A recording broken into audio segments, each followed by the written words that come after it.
కాకినాడలో తన ఇద్దరు పిల్లల్ని కూడా హతమార్చి అలానే తండ్రి చంద్రకిషోర్ కూడా హత్యకు గురైన ఘటనలో కూడా ఈ నెల 14న జరిగింది ఈ ఘటన. అయితే దీనికి సంబంధించిన బ్రేకింగ్ న్యూస్ మనం ఇప్పుడు చూస్తున్నాం. అయితే మెంటల్ ప్రెజర్ తట్టుకోలేక ఫ్యూచర్లో వాళ్ళ పిల్లలు ఎవరైతే ఉన్నారో వారందరికీ కూడా ఫ్యూచర్ ఎలా ఉంటుంది, ఈ పరుగుల ప్రపంచంలో వాళ్ళందరూ నించోగలరా లేదా అనే ఒక చిన్న టెన్షన్తో తన పిల్లల్ని హత్య చేసి తర్వాత తను కూడా ఆత్మహత్య చేసుకున్నాడు. మరి దీనికి సంబంధించి అసలు ఇది హత్య ఆత్మహత్య అనే కోణంలో ప్రస్తుతం పోలీసులు దర్యాప్తు కొనసాగిస్తున్నారు. దీనికి సంబంధించి ఇదంతా కూడా ఒక మెంటల్ టెన్షన్తోనే పిల్లల్ని చంపేసి తన ఆత్మహత్య చేసుకున్నాడంటూ కూడా పోలీసులు చెప్తున్నారు. అయితే తన పిల్లలు సరిగ్గా చదువుకోకపోతే భవిష్యత్తులో వారికి ఇబ్బందులు వస్తాయని ఆందోళన పడినట్లు కూడా ఏఎస్పీ చెప్పుకొస్తున్నాడు. ఊహాజనిత భయాలతోనే ఆత్మహత్య చేసుకున్నట్లు కూడా తెలుస్తుంది. సూసైడ్ నోట్లో కూడా రాసింది నిజమే, రాసిందంతా కూడా దీనికి సంబంధించి చంద్రకిషోర్ ఒక సూసైడ్ నోట్లో కూడా రాసుకొచ్చాడు. కుటుంబ కలహాలు ఏమీ లేవు, నా భార్య కూడా చాలా మంచిది, కానీ ఫ్యూచర్లో నా పిల్లలు చాలా ఇబ్బంది పడతారు, ఈ పరుగుల ప్రపంచంలో వారి పోటీ పడగలరా లేదా అనే భయంతోనే వారిని హతమార్చి నేను కూడా ఆత్మహత్య చేసుకుంటున్నానని చెప్పి ఆ లేఖలో రాసినట్లు కూడా ప్రస్తుతం పోలీస్ అధికారులు తెలియజేస్తున్నారు. అయితే కుటుంబ కలహాలు ఏమైనా ఉన్నాయా అనే కోణంలో కూడా పోలీసులు దర్యాప్తు కొనసాగిస్తున్నారు. అయితే విచారణ చేసిన అనంతరం కుటుంబ కలహాలు ఏవీ లేవన్నట్టుగా కూడా ఏఎస్పీ చెప్తున్నారు. తన భార్య మంచిదని, ఆమెకు మంచి జరగాలని కూడా నోట్లో రాసినట్లు తెలుస్తుంది. అయితే భర్త ప్రవర్తనపై భార్యకు ముందే అనుమానం కూడా వచ్చింది. గంట తర్వాత ఫోన్ చేసిన చంద్రకిషోర్ స్పందించలేదు. సో కాకినాడ రూరల్ సుబ్బారావు నగర్ ఈ నెల 14న ఈ ఘటన చోటు చేసుకుంది. కాకినాడలో పిల్లలను హతమార్చి తాను కూడా ఊరు వేసుకున్నాడు. మరి ఈ నేపథ్యంలో ఫ్యూచర్లో ఈ పోటీ ప్రపంచంలో పిల్లలు పోటీకి పడగలరా లేదా అనే కోణంలోనే తన కొంచెం డిస్టర్బ్ అయ్యి దానికి టెన్షన్ పడే చిన్న పిల్లల్ని హతమార్చి తాను కూడా ఆత్మహత్య చేసుకున్నాడు. మరి ఇదే అంశానికి సంబంధించి అసలు హత్య ఆత్మహత్య అనే కోణంలో కూడా ఏఎస్పీ కూడా మాట్లాడారు. అసలు ఈ కేసు ఏంటి డీటెయిల్ గా కూడా ఆయన చెప్పుకొచ్చారు, ఒక ప్రెస్ మీట్ పెట్టారు. ఏఎస్పీ ఏం మాట్లాడారో ఇప్పుడు ఒకసారి చూద్దాం. On 14th, we received one call around dial 1100 call around 12 p.m. that there is one suicide and murder jarigindi in this Bhudevi apartment. So our SI Srinivas Garu went there immediately. Within 10 minutes we have reached there. So what we have observed there was one person committed a suicide and his two children were with tied hand dipped in the bucket. So they were dipped in that bucket within suffocation. So while inquiring about the whole issue, what happened was on 14th for celebrating Holi Kosam, they went to this ONGC. The person named Kishore Chandra, he works in ONGC. So they went there for a Holi celebration. Around 9 am they went into ONGC. Around 9:30 this Kishore Chandra tell his wife that for these children's uniform he will go to home. So around 9:30 they left from ONGC. ONGC after they left, this wife got suspicious because after 1 hour his husband did not call or he did not return back from them. She tried calling her husband. In that case, after 1 hour also he was not picking any calls. So she told some of her friends to go there. She tried to knock his door. We also have that CCTV also is there that his friend came and they tried to knock their door off, but he is not picking up. Around 10:30 and 11, they break the window open using the screwdriver. This with the help of a watchman and some other person, they break the window open. And when they enter, they saw this view of this person hanging in the second bedroom, and these two children are dipped in the bucket in a main bedroom. So that was there. We are also suspecting. We also got a suicide note there. In that suicide note, it was mentioned that due to the fear of his children' future in this competitive world, as his children were recently transferred from some school, he was feared that his children will be not surviving in this whole modern or competitive world. That's why he was so afraid. It was totally imaginative on his part. We also have the suicide note. So we have concluded that this is a suicide and murder. So we have registered the case to crime number 120/2025 and 103 clause 1 BNSS and 194 clause 1 BNSS. So far we have only got these. I think we are also suspecting some mental stress or trauma in this case. So that's why we have so far we have this information. In this case also, there is no foul play as this building they have on the second floor, so there is no other entry for this. There is no other balcony door or you can say another entry, forceful entry is not there. only the main entry is there, and on that main entry they have all entered. So there is no foul play, there is no other person involved in this. It's purely a suicide and murder case. So any family issues or company issues? We are suspecting that. So far we did not receive any kind of information whether there was any previous family dispute or company issue. We are suspecting some kind of mental stress must have been there, because in suicide note also we have seen that it is an imaginative way.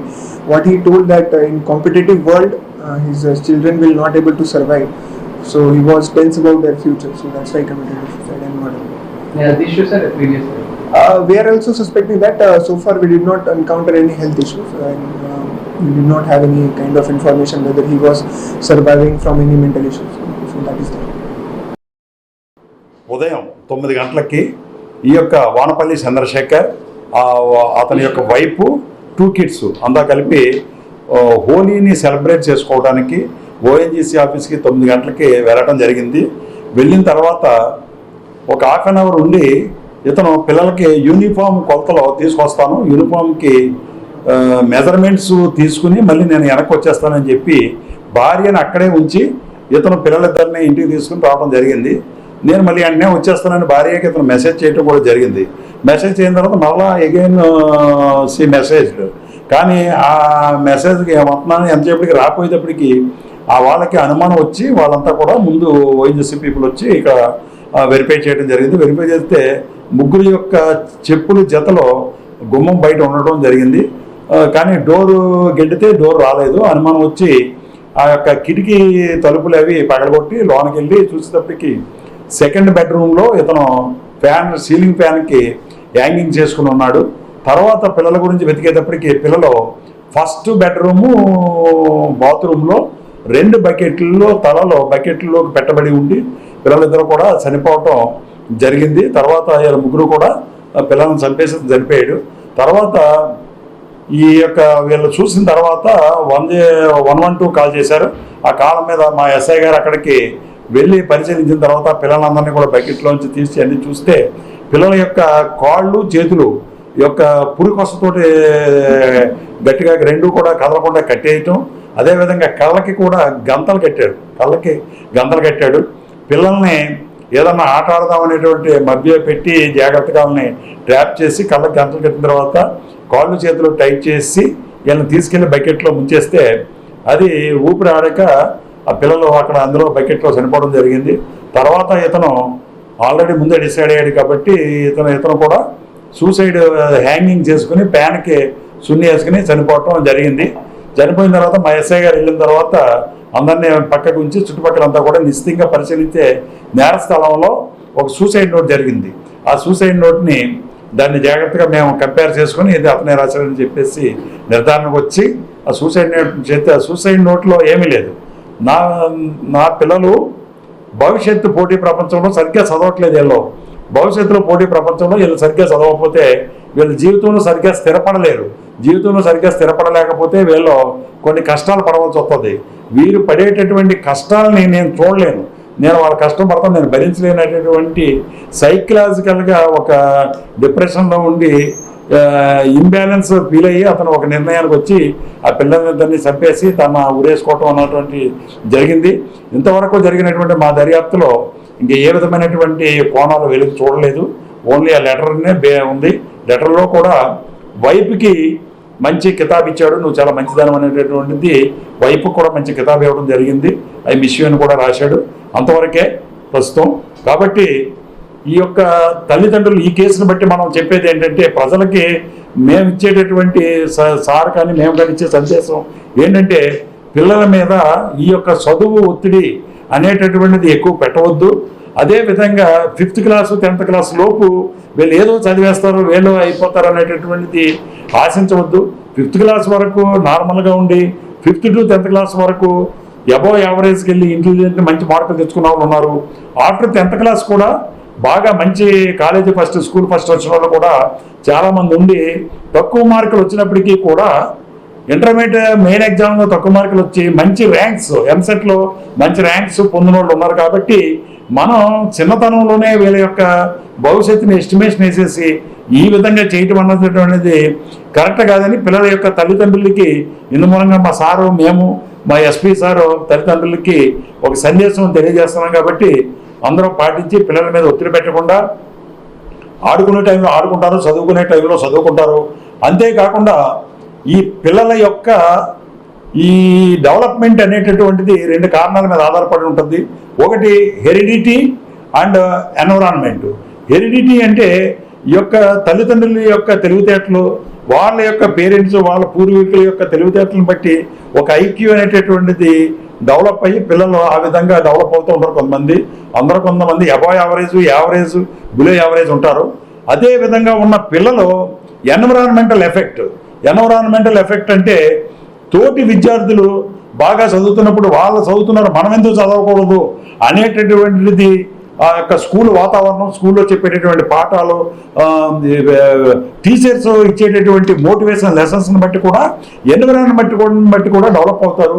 ఇటు heredity ఇటు environment 2 కూడా ప్రభావం చూపి భవిష్యత్తులో వాళ్ళు develop అవుతారు తప్ప first క్లాస్లోనే యూకేజీలోనే వాళ్ళ యొక్క భవిష్యత్తుని వాళ్ళు బాగా చదవట్లేదు అనేటటువంటి దానికి మనం ఒక నిర్ణయానికి రాకూడదు. ఈ కేసు చాలామంది తల్లిదండ్రులకి ఒక ఉదాహరణగా నిలుస్తుంది. కాబట్టి ఈ కేసు గురించి మేము మొత్తం ప్రజలందరికీ కూడా మా దేవరాజ పాటిల్ సార్ తరఫున మా యొక్క ఎస్పీ శ్రీ ప్రస్తుతం సెల్ ఫోన్ లాక్ చేసి ఉంది, ఆ లాక్ని తీయాలి. దాన్ని తీసిన తర్వాత ఇంకా కేసు దర్యాప్తులో ఉంది.